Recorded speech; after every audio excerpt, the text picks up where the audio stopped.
Welcome guys, আশা করি তোমরা খুব ভালো আছো। আমি ভীষণ ভালো আছি। কাজলের ভিলেজ ফুডের কিচেনে সবাইকে স্বাগত। দারুণ একটা রেসিপি নিয়ে আমি আপনাদের সামনে আবার হাজির হয়ে গেছি। দেখো, এখানে হচ্ছে মুরগির ঠ্যাং আর গিলে মেটে কিভাবে রান্না করে সেটা আমি আপনাদেরকে দেখাবো। তাই গাইস, সম্পূর্ণ ভিডিওটা দেখতে থাকুন। আমি বাজার থেকে মুরগির ঠ্যাং এনেছি আর তার সাথে একটু গিলে মেটে নিয়ে এসেছি।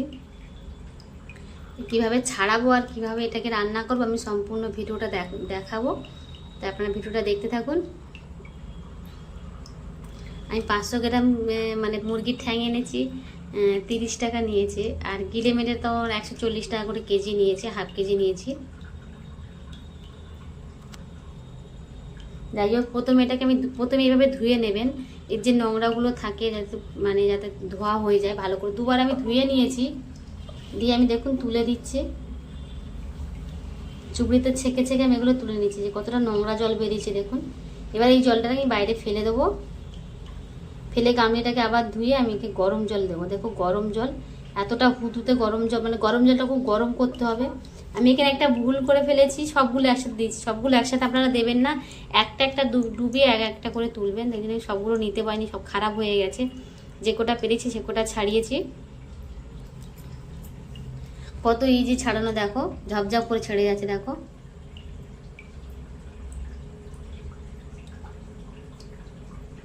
এটা খেতে খুব ভালো লাগে, সেইভাবে বানাতে হবে।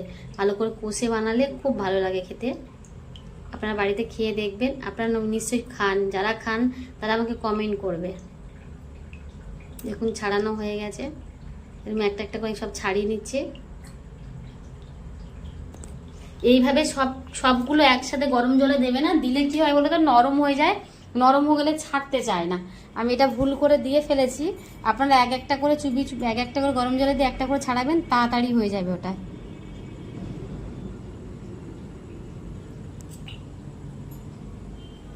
খুচরো কাজ, যাই হোক আমার ছাড়িয়েছি। দেখুন সব পুরোটা পারিনি, যে কটা হয়েছে ছাড়িয়ে নিয়েছি, পুরোটা আমার হয়নি।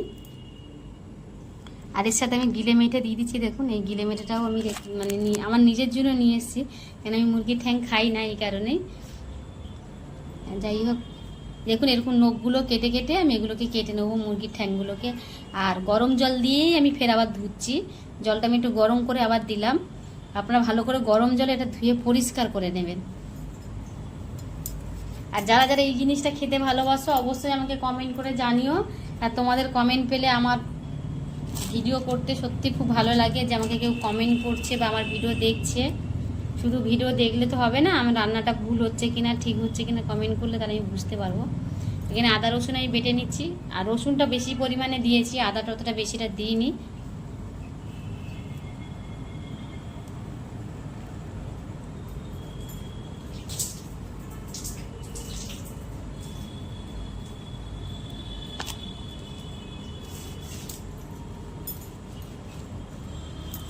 আদা রসুনটা আমার বাটা হয়ে গেছে। দেখুন আমি সব পেঁয়াজ, কাঁচা লঙ্কা, আলু, ধনেপাতা, টমেটো সব কেটে নিয়েছি আগে থেকে। আর বড় সেটা কাটনাটা আমি দেখাইনি, খুব বড় হয়ে যাচ্ছে ভিডিওটা, এই কারণে। এইভাবে কেটে গুছিয়ে নেবেন, নিয়ে রান্না করবেন, দেখবেন। দেখুন কড়াটা গরম হয়ে গেছে, কড়াইতে আমি তেল দিয়ে দিলাম। দিয়ে আমি এখানে আলুগুলো একটু ভেজে নেব।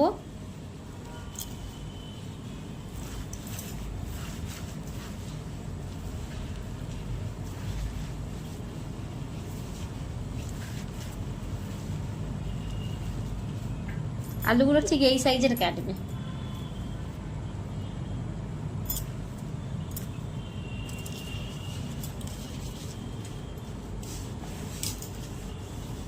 আলুগুলো ভাজা হয়ে গেছে, আমি তুলে নিচ্ছি। কতগুলো কাঁচা লঙ্কা, মানে এটা একদম ঝাল ঝাল হবে। ঝাল ঝাল হবে, তেল একটু চড়া হবে, তাহলে খেতে খুব ভালো লাগে। বেশি ঝাল ঝাল করে করবেন, দেখবে খুব ভালো লাগছে। আমি এখানে পেঁয়াজ আর কাঁচা লঙ্কাটা দিয়ে দিলাম। দিয়ে একটু খানিকটা ভাজা হয়ে যাওয়ার পরে আমি এখানে টমেটো দেবো, আদা রসুনের পেস্ট দেবো। আদা রসুনের পেস্টটা দিয়ে দিলাম। এবার আমি টমেটোকে একটু ভাজার পরে আমি টমেটোটা দিয়ে দেবো। আমি যেভাবে বানাচ্ছি সেইভাবে বানিয়ে একবার খেয়ে দেখবেন, অবশ্যই খুব ভালো লাগে, খুব ভালো লাগে। একবারে বেশি দুবার খেতে ইচ্ছে করবে।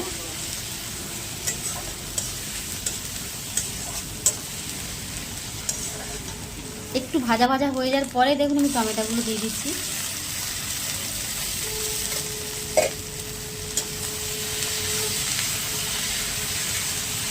টমেটো দিয়ে একটু নাড়াচাড়া করার পর আমি লবণটা দিয়ে দেবো।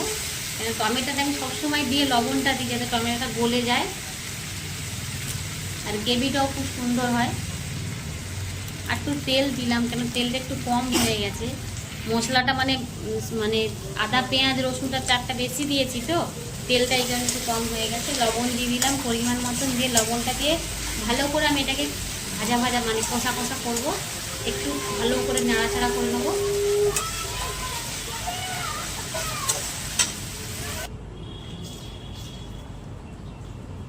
হলুদ দিয়ে দিচ্ছি, এটা কাশ্মীরি লঙ্কার গুঁড়ো দিলাম কালার হওয়ার জন্য, আর একটু লঙ্কার গুঁড়ো দিয়ে এটাকে ভালো করে এবার আমি নাড়াচাড়া করব। অনেকক্ষণ নাড়াচাড়া করার পরে আমি ঠিক 150 গ্রাম যে দই প্যাকেট, একটা 150 গ্রাম দই নেব। দইটাকে ভালো করে ফাটিয়ে নিয়েছি।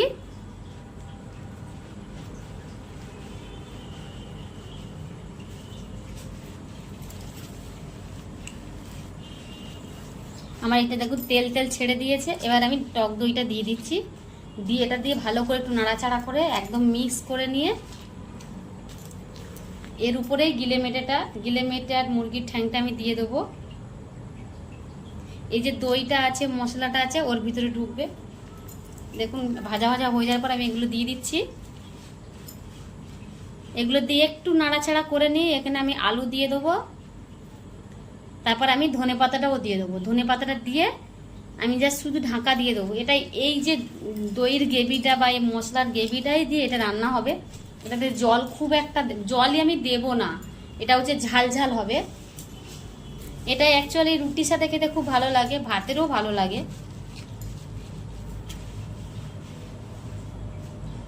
দিয়ে এটা আমি ঢাকা দিয়ে মিনিমাম আধা ঘন্টা মতন কষবো।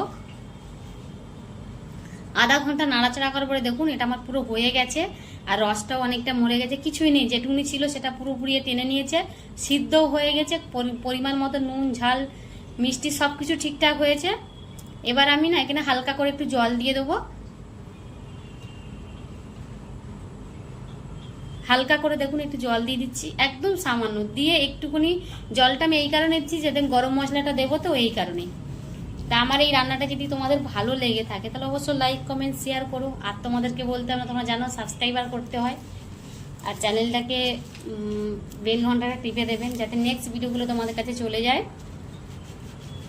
এবার আমি এটা গরম মশলা দিয়েই তুলে নেবো, লাভিয়ে দেবো। হয়ে গেছে আমার। এবার আমি গরম মশলা দিয়ে এবার আমি লাভিয়ে নিচ্ছি। দেখুন আমি লাভিয়ে ফেললাম। আমার গিলে মেটে মানে রেসিপিটা পুরো রেডি। মুরগির ঠ্যাং গিলে আর মেটে দিয়ে ঝাল ঝাল একটা রেসিপি। এখনকার মতন টাটা, গুড নাইট, সবাই ভালো থাকবেন, সুস্থ থাকবেন।